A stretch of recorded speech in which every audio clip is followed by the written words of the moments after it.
The daily COVID caseload for Hong Kong fell slightly today, partly because of yesterday's typhoon. But authorities are worried two Omicron subvariants may become dominant as more of their cases were found across the city. Isaac Lee reports. The city reported 1,828 cases today, more than 90% of which were local, ending a 4-day streak of over 2,000 infections. But health authorities said the decrease may only be temporary, since the number 8 typhoon signal yesterday forced community testing centers to suspend their services.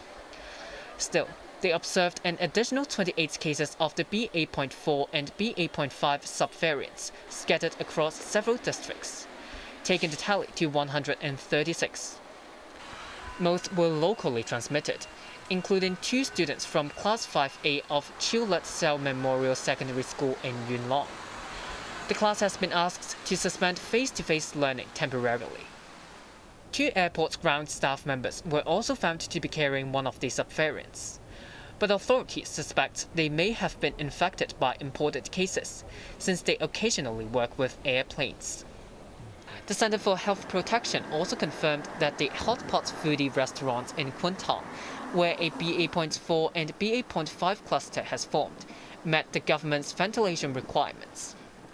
14 people contracted the virus after eating there, 3 of which were added today. Meanwhile, the Yuen Yuen Care and Attention Home added 2 more infections. 2 residents of the home for the elderly had earlier tested positive. Around 30 residents living in the same floor have now been quarantined. Isaac Lee, HKIBC.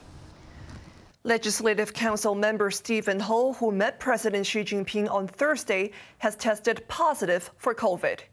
Ho announced on Facebook that he was confirmed with the virus yesterday. He said his sample on June 30th was negative, but produced an indeterminate positive result with a low viral load on July 1st.